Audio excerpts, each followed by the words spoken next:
정상적인 그리스도인의 믿음. 워치만 니. 1. 그리스도와 하나님. 1장. 하나님에 대한 탐구. 가장 근본적인 문제. 우리는 가장 근본적인 데서부터 그리스도인의 신앙을 보기로 한다.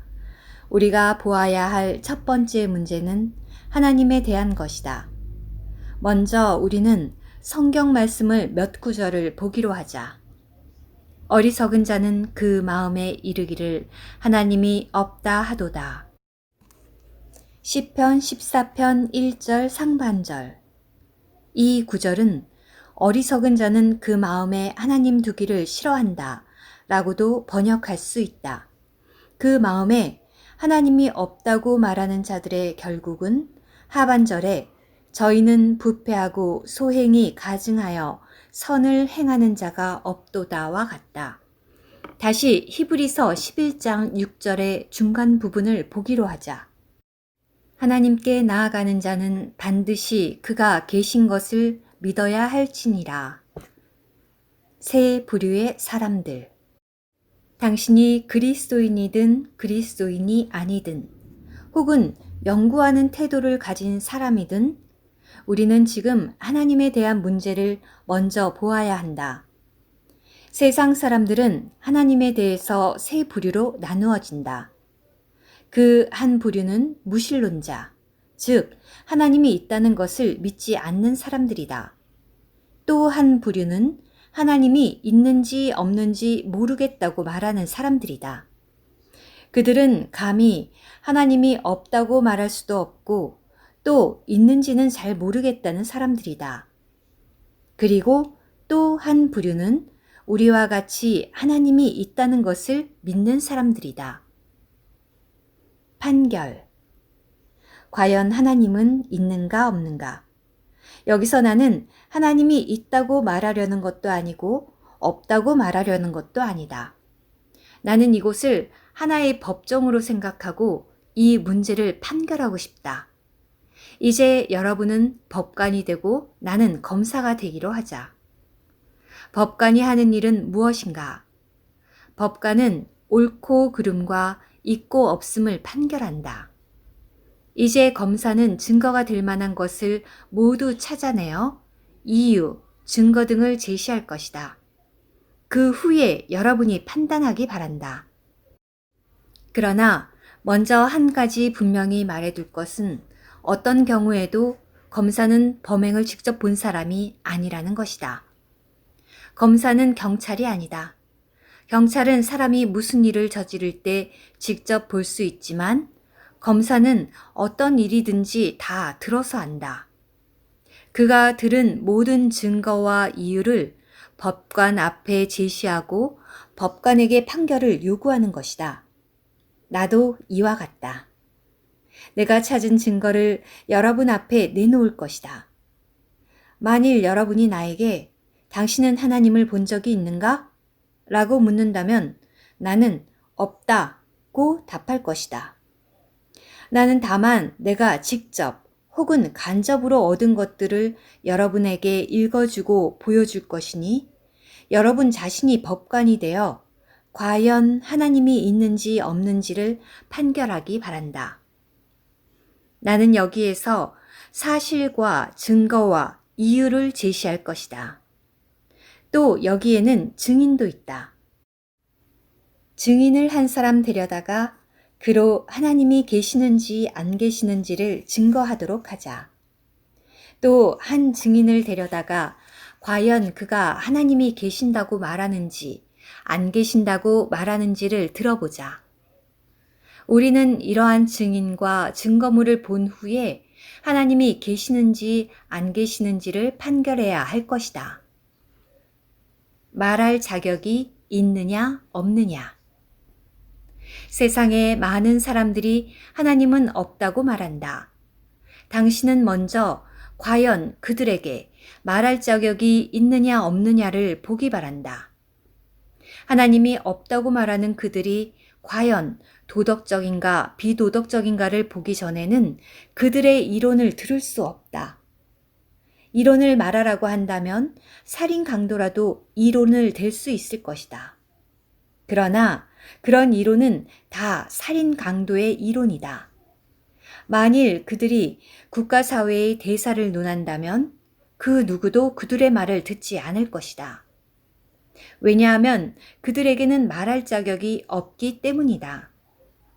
그가 행동으로나 도덕적으로 설 수 있는 사람일 때 그들의 말은 가치가 있는 것이다. 더구나 하나님이 있느냐 없느냐를 말하는 큰 일에 있어서는 더욱 그러하다. 그러나 이상하게도 하나님이 있는지 없는지를 모르는 사람들은 어느 정도 도덕적이지만 전적으로 하나님이 없다고 말하는 사람들은 내가 아는 것이 비록 많은 숫자는 아니지만 적어도 몇만 명은 내가 그들의 도덕적 상태를 솔직히 말한다면 그들은 다 부도덕한 사람들이다. 만일 당신이 무신론자가 도덕적이라는 예를 한 사람이라도 찾으려면 이미 죽은 사람 중에서나 아직 태어나지 않은 사람 중에서 찾아야 할 것이다. 장래에는 내가 감히 말할 수 없을지 모르나 오늘은 말할 수 있다. 부도덕한 사람.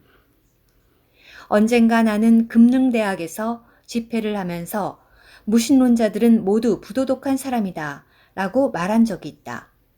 그때 금능대학 안에 하나님을 믿지 않는 많은 학생들이 이 말을 듣고 크게 불만을 가졌다. 이튿날 집회에도 그들은 참석했다. 그러나 내가 강단 위에서 말하고 있는 동안 그들은 아래에서 발로 마룻바닥을 쿵쿵 울리며 말을 하지 못하게 했다. 셋째 날 그들은 또 와서 손가락질을 하고 입을 비축거리며 한면으로는 조롱하고 한면으로는 혼란케 했다.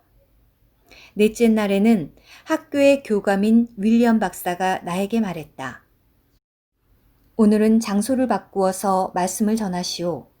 첫날 당신이 하나님이 없다고 하는 사람들은 부도덕한 사람이다 라고 했기 때문에 학생들이 화가 났다오. 오늘 그들은 발도 입도 아닌 주먹을 쓸 것이오. 듣자 하니 그들은 예배당 앞에서 기다리고 있다가 당신을 때릴 작정이라 하오. 그날 나는 그들이 정한 대로 새로운 장소로 말씀을 전하러 갔다. 나는 많은 남녀 학생들 사이에 끼어서 함께 가고 있었는데 가면서 그들의 말을 들어보니 비록 그들이 내 말을 듣고 기분이 나쁘기는 했지만 그래도 내 말을 듣고 싶어 한다는 것을 알 수 있었다. 나는 그들 중에 한 학생이 하는 말을 들었다. 네 선생님이 하나님이 없다고 말하는 사람들은 부도덕한 사람이다 라고 말한 것은 옳은 말이야. 그들이 도덕적이었다면 어떻게 강단 위에서 말씀을 하고 있는데 아래에서 발을 구를 수 있니? 어제는 집회 장소에서 어지럽게 하더니 오늘은 무력으로 하려고 한대. 정말 도덕이 없는 사람이야. 하나님이 없다고 하는 사람은 참말 부도덕한 사람이야. 우리 말씀을 들으러 가자. 그 사람은 상관 말고 우리는 들으러 가자. 언젠가 한 청년이 어느 전도인에게 와서 말했다. 선생님, 저는 중학교에 다닐 때에는 하나님이 계시다는 것을 믿었는데 지금 대학교에 들어와서는 믿지 않습니다. 50여 세가량 된 그 전도인은 청년의 어깨를 두드리며 말했다. 여보게, 오늘은 하나님을 믿지 않는다고? 내가 자네에게 한 가지 질문하겠네. 자네가 하나님을 믿지 않은 뒤로 도덕적으로 자넨 진보했는가?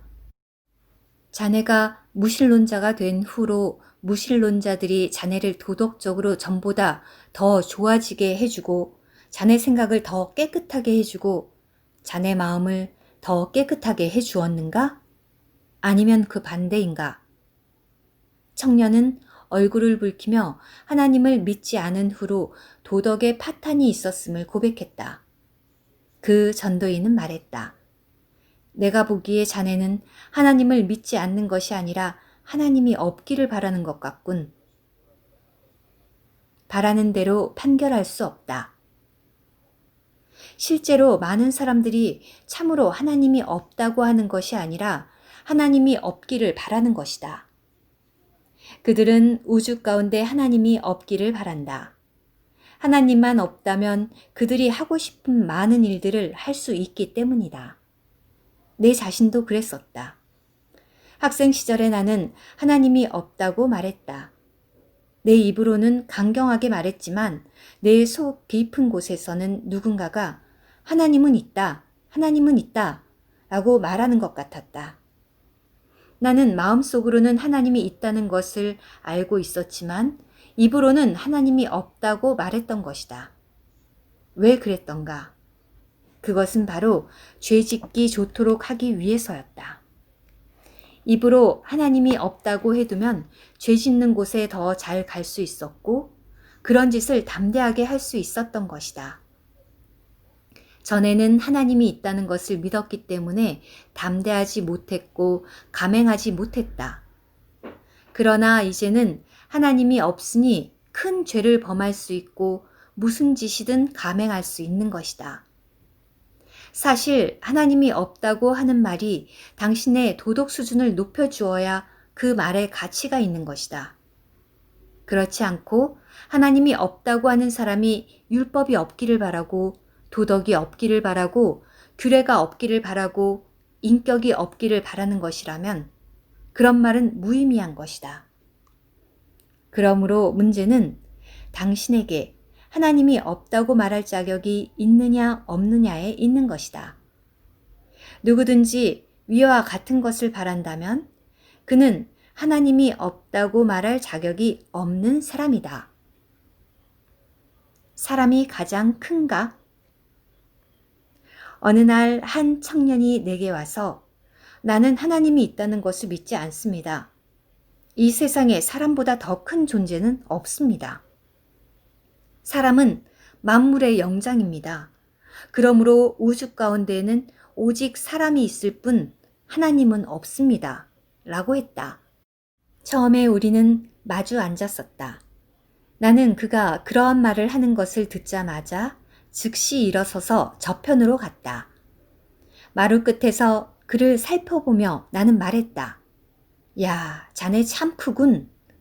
나는 다시 한편으로 가서 그를 보며 말했다. 아, 자네 정말 크네. 나는 또 저편에서 이편으로 오며 그를 쳐다보면서 말했다. 자네 정말 크군. 자네같이 큰 사람이 강소성에 3천만 명이나 있다니. 아, 자네 참 크네 그려. 자네같이 이렇게 큰 사람이 중국에 4억이나 있다니. 자네 참 크군. 굉장히 커. 온 세계에 자네같이 이렇게 큰 사람이 20억이나 되는군. 요 며칠 동안 남변에 홍수가 나서 강이 넘칠 지경이라 위험하고 흥화성의 사람들이 다 위급한 상태에 빠져 있지 않은가? 자네 같은 사람들 20만 명이 다 인부가 되어 흙을 날라다가 뚝을 막는다면 막을 수 있었을 것 같은가?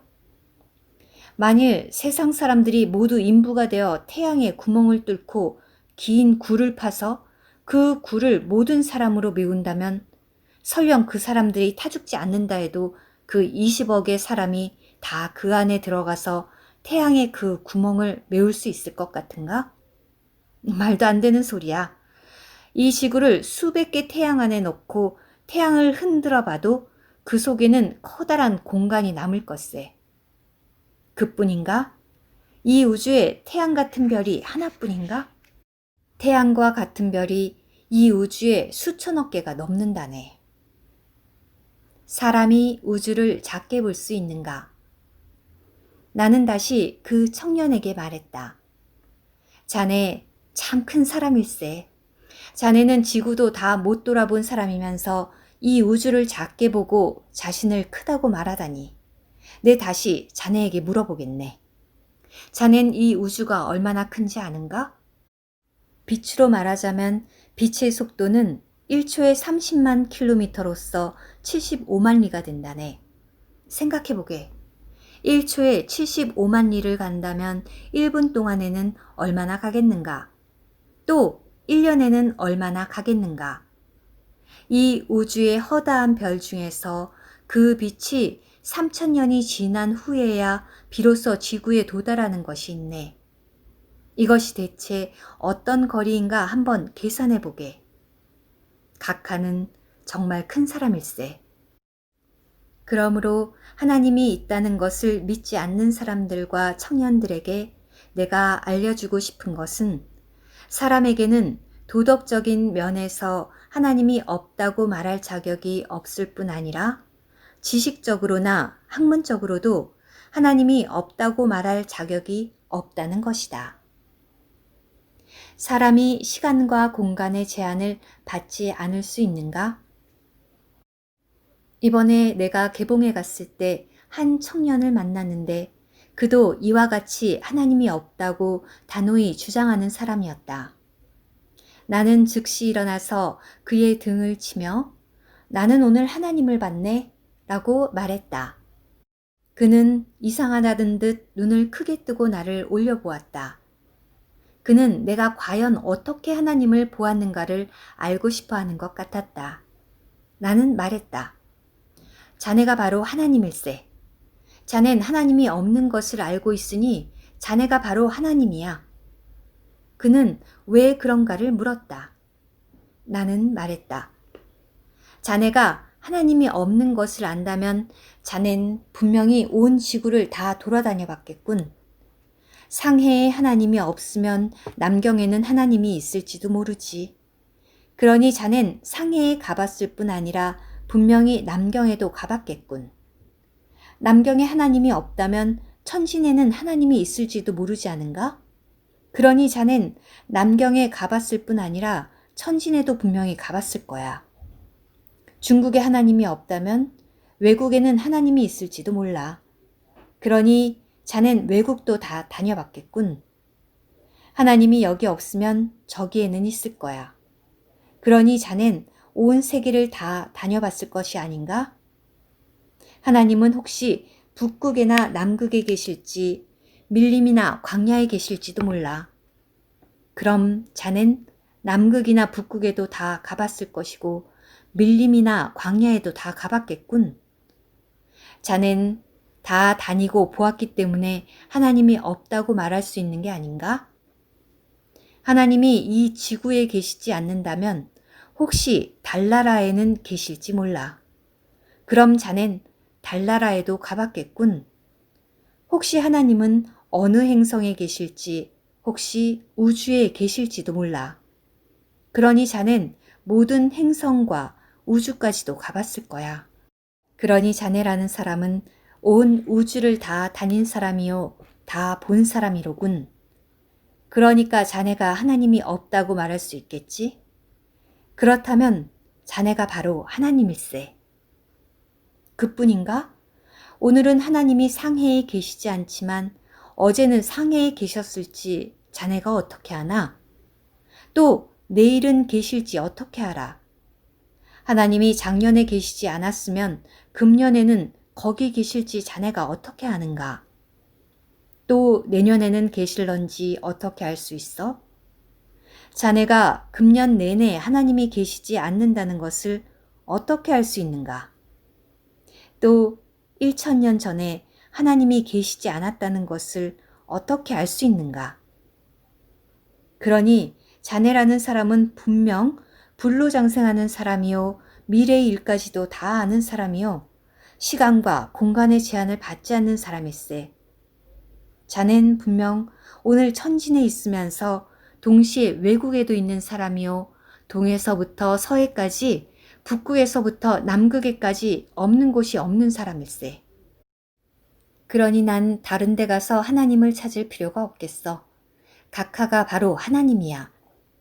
그러나 만일 그렇지 않다면 자넨 하나님이 없다고 말할 자격이 없으니 입 다물어야 해. 와서 증거를 보라. 나는 모른다. 나는 하나님이 있는지 없는지 모르겠다. 라고 말하는 사람이 있다.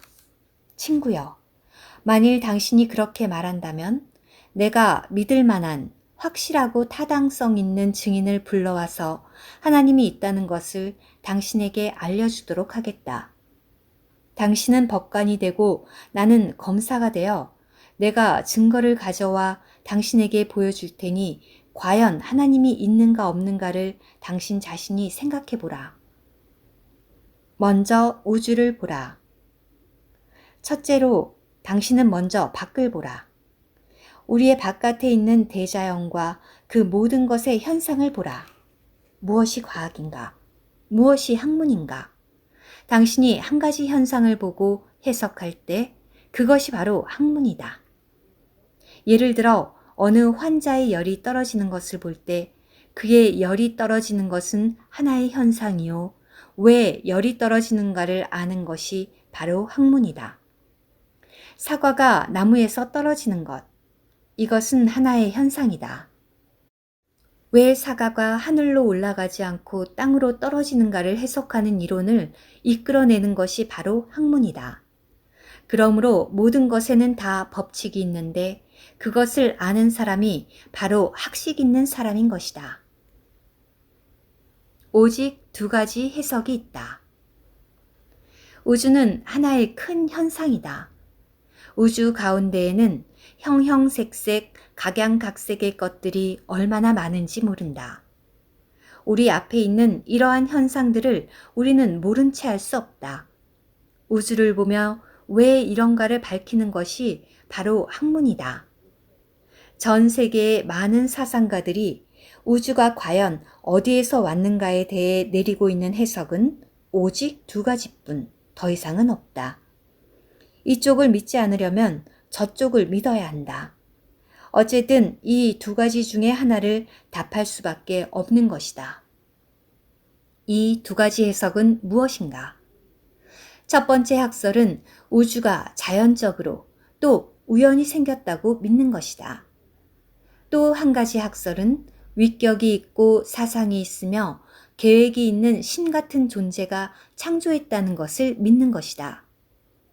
이것이 전 세계의 사상가들이 생각하는 두 가지 해석이다. 이 외에 다른 학설이 없다. 그러면 우주는 과연 어디에서 왔는가? 우주와 그 가운데 있는 만유는 자연적이고 우연히 생긴 것인가? 아니면 하나님과 같은 한 분이 창조한 것인가? 당신이 이것을 생각하고 판결을 내리기 바란다. 어떤 것이든 우연한 것에는 반드시 특징이 있다. 당신은 그 특징을 자세하고 세밀하게 써서 그것을 우주의 모든 현상과 대조해보고 그것이 옳은지 그렇지 않은지 보라. 만일 우주가 하나님께서 창조한 것이라면 거기에도 역시 특징이 있을 것이다. 당신은 그것을 또 하나하나 써서 우주의 각종 현상과 하나하나 대조하여 보라. 그러면 정확한 답변이 나올 것이다. 우연한 현상. 세상의 모든 우연한 것들에는 어떠한 특징이 있는가? 우리가 아는 모든 우연한 것들에는 조직이 없다. 그것들은 다 부분적으로만 옳을 뿐 전체적으로 옳지 않다. 한두 번은 우연히 이루어질 수 있지만 번번이 우연하게 이루어질 수는 없다. 그것은 다만 부분적일 뿐 전부 그렇게 될 수는 없는 것이다. 예를 들어 내가 여기에서 의자를 집어서 저쪽으로 던질 때 그 의자가 뒤집어지지도 않고 반드시 선다 하자. 다시 두 번째 의자를 던질 때 그것도 역시 반드시 서서 첫 번째 의자 옆에 나란히 선다 하자. 그러나 세 번째, 네 번째 의자를 던질 때에도 의자가 모두 그 의자 옆에 나란히 반드시 서 있을 수는 없다. 그러므로 우연한 것은 부분적이요 전체적인 것이 아니다. 또한 모든 우연한 것들에는 목적이 없고 조직이 없고 조리가 없다.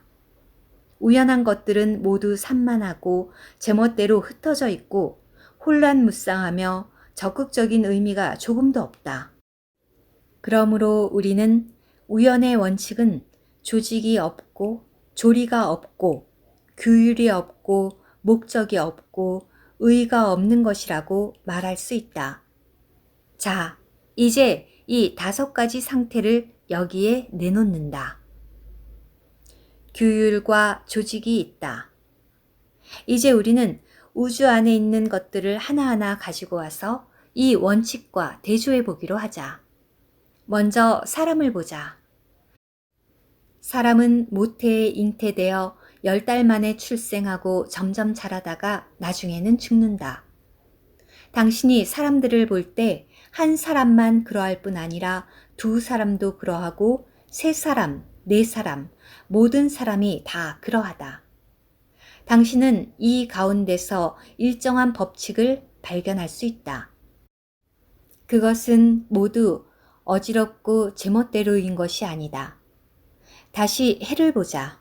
고개를 들어 해를 볼 때 그것이 거기에 목적 없이 있는 것이 아니다.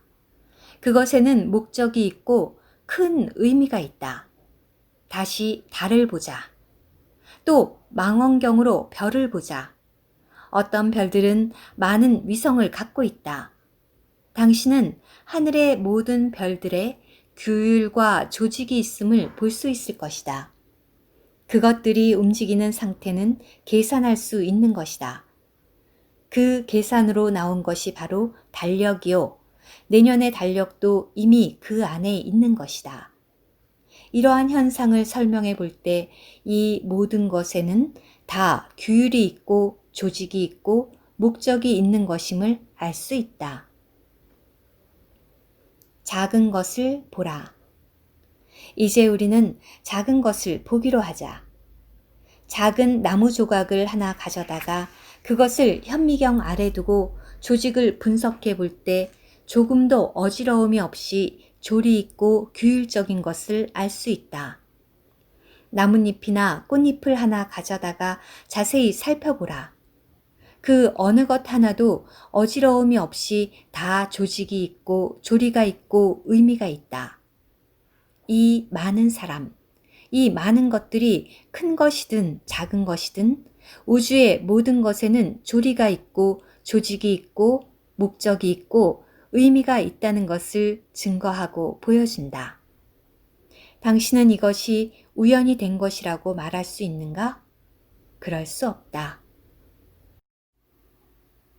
사람이 살고 있는가, 살고 있지 않은가? 언젠가 나는 동역하는 한 형제와 같이 시골에 가서 복음을 전한 적이 있다. 돌아오는 길에 우리는 몹시 목이 말랐다. 그러나 그 길에는 음료수 파는 곳이 없었고 샘도 없었고 인가도 뜸했다. 얼마를 더 가다가 우리는 작은 오두막집을 발견하여 급히 그리로 가서 문을 두드렸다. 오랫동안 문을 두드렸으나 아무 소리도 나지 않았다. 그래서 우리는 그곳에 사람이 살고 있지 않은 것으로 생각했다. 문을 열고 들어가 보니 마당은 깨끗이 쓸려 있었고 방에는 침대가 놓여 있었는데 그 침대 위에는 이불이 잘 정돈되어 있었다. 참 이상하게도 탁자 위에는 주전자가 하나 놓여 있었는데 그 안에는 따뜻한 차가 들어 있었다.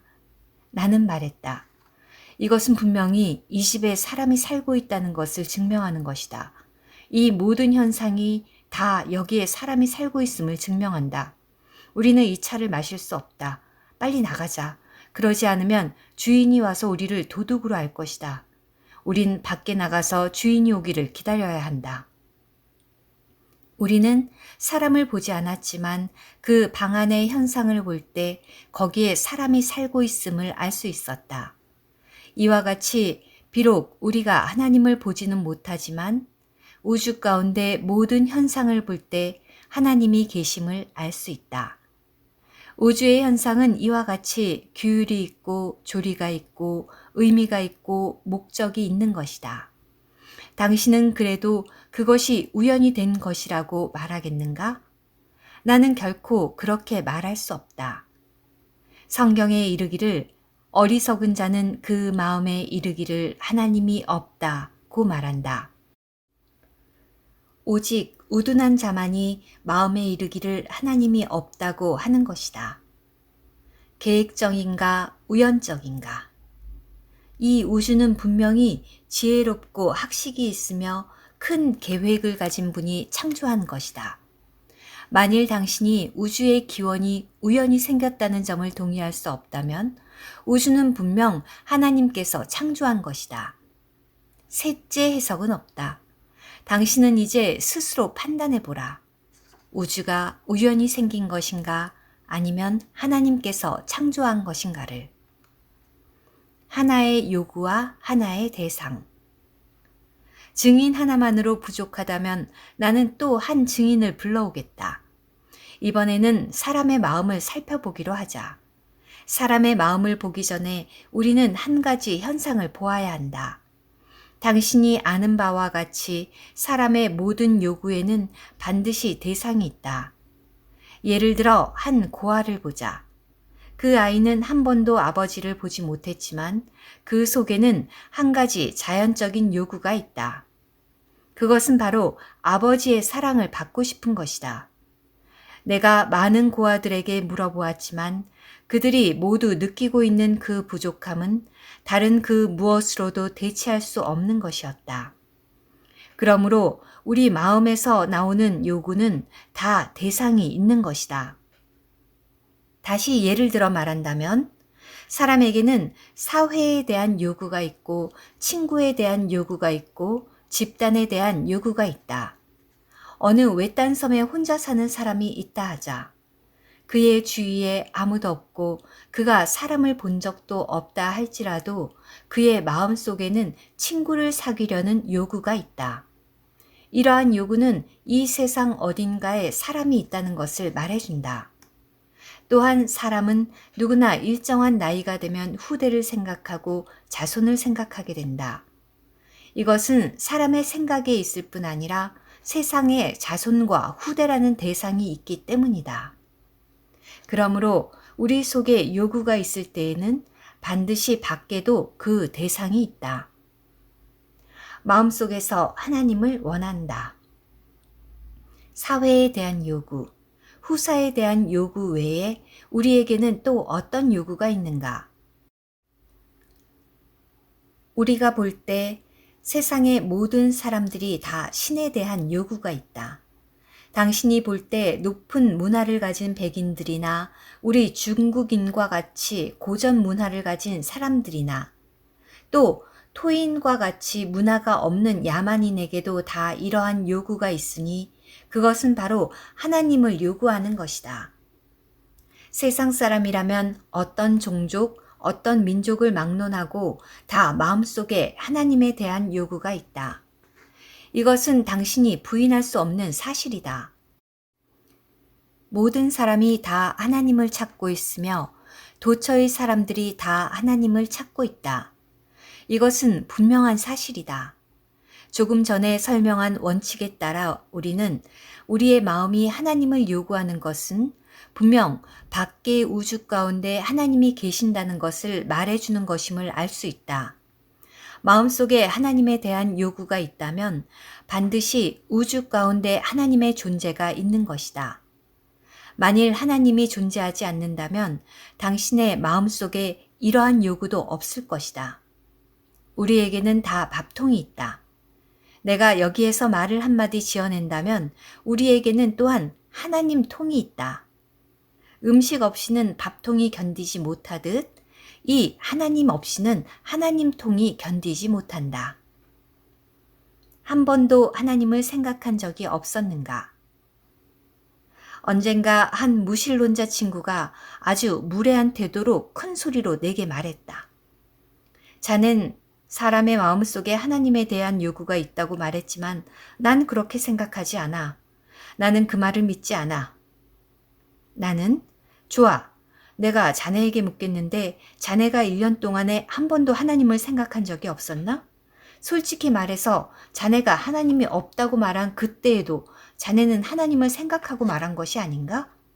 그게 바로 자네에게 하나님을 닮는 부분이 있다는 것을 증명하는 거야. 지금까지 그 어떤 사람도 하나님을 생각하지 않은 사람은 없었어.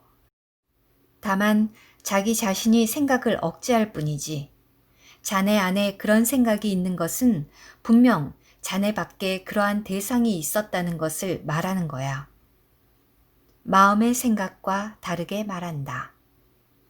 언젠가 한 청년이 나에게 와서 하나님이 있느냐 없느냐에 대해서 말할 때 그는 하나님이 있다는 것을 매우 강경하게 반대했다.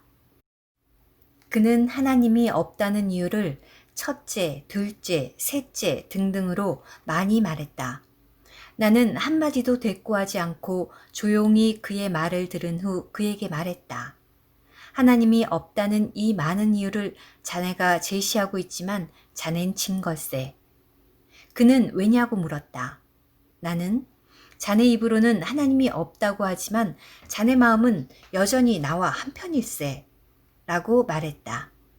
그 후 그는 비록 입으로는 많은 이유를 들었지만 확실히 마음속에서는 하나님이 계심을 믿고 있었다는 사실을 인정했다. 교만한 사람은 입으로 1000가지 이유를 말할 수 있지만 당신은 그에게 내 자신 속에서는 분명히 하나님이 계심을 알고 있다 라고 말할 수 있다. 그러므로 구태여 밖에서 증거를 찾을 필요가 없는 것이다. 위급할 때 하나님을 찾는다. 남미에서 전도를 하는 어느 전도인이 있었다. 어느 날 그는 숲속에서 몇몇 사람들이 듣고 있는 가운데 강연을 하고 있는 한 사람을 보았다. 그가 가까이 가서 보니 그 사람은 기세가 등등하여 하나님이 없다는 데 대하여 열변을 토하고 있었다. 그는 1가지, 2가지, 3가지 이유를 들어가며 목에 핏대를 울리고 계속 10여 가지 이유를 들었다. 그는 말을 마치고 여러분 중에 누구든지 반박할 사람이 있으면 나와보시오 라고 했다. 얼마가 지났으나 반박하는 사람이 아무도 없었다. 이 전도인은 생각했다. 전도인인 내가 올라가서 말하지 않을 수 없다. 그는 일어나 청중에게 말했다. 친구 여러분, 나는 그렇게 많은 이유들을 말할 줄 모릅니다. 나는 다만 1가지 실화를 이야기하고자 합니다. 어제 나는 큰 강변을 걷고 있었습니다. 그 강은 위가 높고 아래는 낮아서 물살이 매우 빨랐습니다. 좀 더 내려가 보니 그것은 하나의 큰 폭포로 흐르고 있었습니다. 거기에 빠지기만 하면 그 누구도 살 수 없을 그런 폭포였습니다. 그 강가 가까이 걷고 있다가 나는 어떤 사람이 지르는 큰 비명을 들었습니다. 그때 나는 분명히 그가 하나님 살려주십시오, 하나님 살려주십시오 라고 외치는 것을 들었습니다. 소리 나는 곳으로 빨리 찾아가 보니 어떤 사람이 물에 빠져 폭포 쪽으로 떠내려가고 있는 것이었습니다. 나는 생각할 겨를도 없이 그를 구하러 강에 뛰어들었습니다. 물살은 너무도 셌습니다. 다행히 내게 힘이 있어 나는 한 손으로 그를 붙잡고 한 손으로는 힘을 다해 헤엄을 치며 그를 강가로 건져 올렸습니다.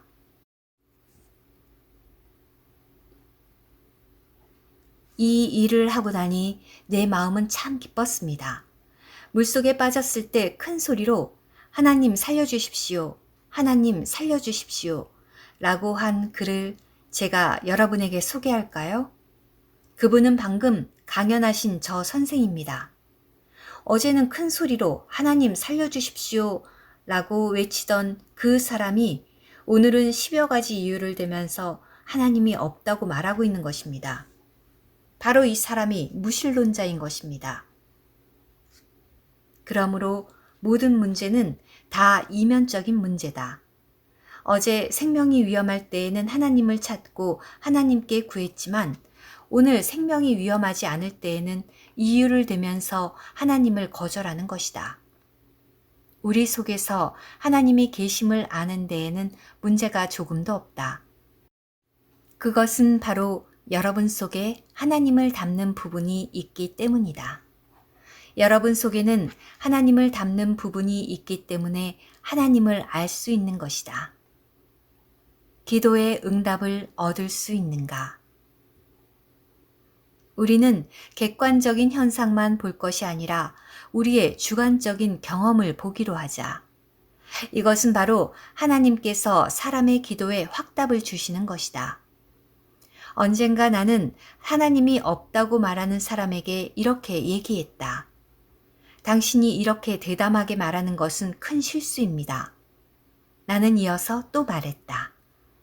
사람이 알고 있는 인류의 역사만 해도 약 5, 6천 년입니다. 5, 6천 년 동안 얼마나 많은 사람들이 왔다 갔는지 모릅니다. 이 많은 사람들 가운데서 하나님께 기도하고 구했던 사람이 또 얼마나 많은지 모릅니다.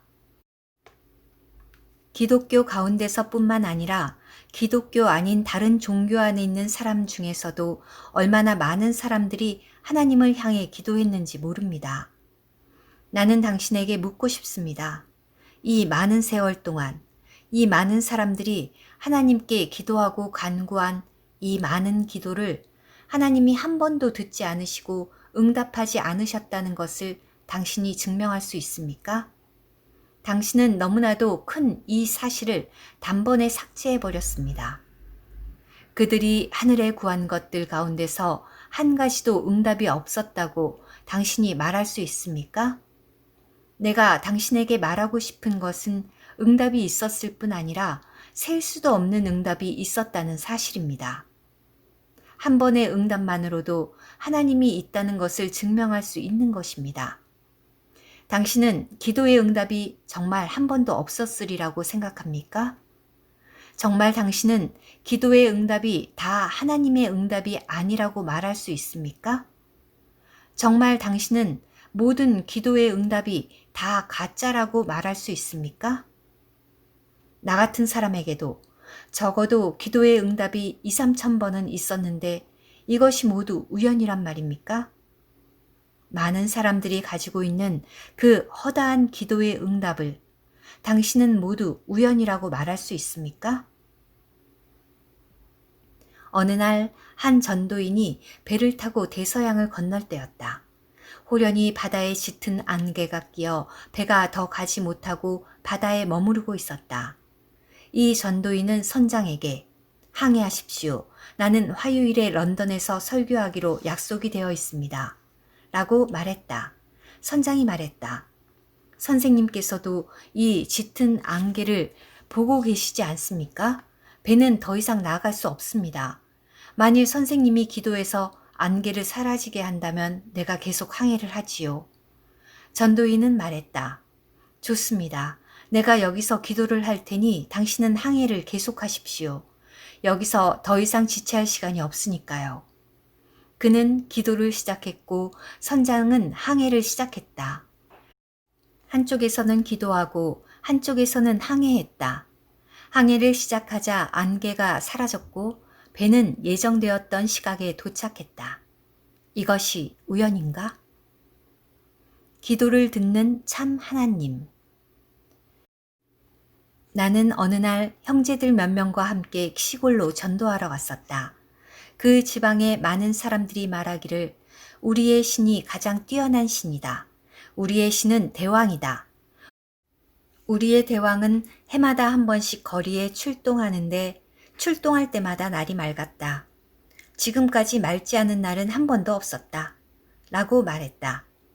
그러나 우리는 하나님의 계시를 얻어 내일 대왕이 출동할 때에는 반드시 비가 올 것이다. 라고 말하고 돌아와 하나님께 비를 오게 해달라고 기도했다. 이튿날 대왕이 10시에 출동하는데 9시부터 큰 비가 쏟아지기 시작했다. 비가 억수처럼 쏟아지니 대왕은 나오지 못했다. 그들은 의논을 한 후에 출동하는 날짜를 잘못 계산했다. 진짜 출동일은 14일이지 11일이 아니었다. 고 말했다. 우리는 말했다. 14일에도 반드시 비가 올 것이다. 우리는 돌아와 또 기도했다. 참으로 14일에도 또 비가 왔다. 그들은 억지로 대왕을 메고 나와 행진을 하다가 메고 가던 사람들이 하나하나 미끄러져 다리를 삐었고 대왕도 넘어져 산산조각이 나고 말았다. 이러한 일까지도 우연이 된 것인가? 이런 일들은 너무도 많다. 내가 말하는 것은 그리스도인의 경험 중 약간에 불과한 것이다. 만일 기도의 응답을 받은 모든 사람들이 그들의 경험을 다 내놓는다면 얼마나 많을지 모른다. 이러한 기도의 응답이 바로 하나님이 있음을 설명하는 것이다. 미국에서 붙여온 물건. 어렸을 때 나의 생각은 매우 야만적이어서 하나님이 있다는 것을 믿지 않았을 뿐 아니라 미국이 있다는 것조차도 믿지 않았다. 미국의 지도는 보았으면서도 미국이라는 나라가 있다는 것을 믿지 않았던 것이다. 언젠가 나의 아버지께서 미국에 돈을 보내어 물건을 사신 적이 있다. 나는 그때 구두 한 켤레와 장난감 배 하나를 주문했다. 아버지께서 우체국에서 소포를 가지고 오시어 그 속에 구두와 장난감을 나에게 주셨을 때 나는 비로소 미국이 있다는 것을 믿게 되었다. 그 후 나는 미국에 갔을 때 특별히 그 백화점 입구에 가서 그 백화점을 가리키며 나 자신에게 말했다. 이것이 바로 나로 하여금 미국이 있다는 것을 믿게 한 곳이지. 여러분이 하나님이 있다고 하든 없다고 하든 나는 기도의 응답을 받은 사실들을 여러분 앞에 내놓았다. 어쨌든 여러분은 하나님이 없다고 담대히 말할 수 없을 것이며 기도의 응답을 받은 이러한 일들이 없다고는 말할 수 없을 것이다. 기도로 하나님을 접촉함. 언젠가 내가 연경대학의 한 학생을 만났을 때 그 학생은 나에게 이렇게 말했다. 저는 중학교에 다닐 때 하나님이 있다는 것을 믿었습니다. 그러나 제가 대학에 들어온 후에는 많은 사람들이 하나님이 없다고 말하는 것을 듣게 되었습니다. 이 세상은 자연히 형성된 것이요, 우주는 우연히 생긴 것이다. 하나님이 과연 있단 말이냐? 고 말하는 데서 저는 혼돈되었습니다. 몇 개월 동안 이 문제는 계속 저를 우울하게 만들었습니다. 하나님이 있느냐 없느냐, 이 문제 속에서 저는 어쨌든 한 가지를 선택해야 했습니다. 저는 먼저 우연히 형성되었다는 설에 대해 생각해 보았습니다. 사람이 우연히 생겼고, 세계가 우연히 생겼고, 우주가 우연히 생겼다고? 이것을 어떻게 해석해야 할까? 하는 생각이 들었습니다. 그 후 저는 더 이상 생각할 수 없어 다만 무릎을 꿇고 기도했습니다. 저는 하나님, 과연 당신이 있는지 없는지를 나는 모르겠습니다. 생각할수록 나는 혼돈이 됩니다. 당신이 알려주시기 바랍니다. 라고 기도했습니다. 이 기도를 마치고 약 2주일이 지난 후 나는 모든 것이 우연히 형성되었다는 설을 믿지 않게 되었고 하나님이 우주를 창조하셨다는 것을 믿게 되었습니다. 제가 잘 표현할 수는 없지만 제가 확실히 믿는 것은 하나님께서 제 기도를 들어주셨기 때문에 제가 이 문제에서 벗어나서 하나님이 있다는 사실을 믿게 된 것입니다. 이것도 하나님께서 기도를 들으신 한 예이다. 나는 하나님과 친숙해지면서 여러 차례 하나님께 매달렸고 많은 관계를 하나님과 맺었다. 이것은 오직 여러분이 하나님과 부딪혀 봐야만 알 수 있는 것이다. 진중한 판단. 친구들이여, 여러분은 이제 어떻게 말하겠는가? 여러분은 이 대자연을 보았고 우주를 보았고 자기 안의 느낌을 접촉했고 많은 사람의 경험도 들었다. 과연 하나님이 있는가 없는가를 여러분 자신이 판단해 보라. 그러나 여러분이 책임을 피할 수 없고 태도를 함부로 할 수 없음은 하나님을 만날 준비를 해야 하기 때문이다. 언젠가 우리는 다 하나님 앞에 드러날 것이고 우리의 모든 것이 하나님 앞에 다 드러나는 그날에는 모두가 하나님을 알게 될 것이다. 그러나 준비할 때는 오늘이다. 우리는 모두 하나님 만날 준비를 해야 한다.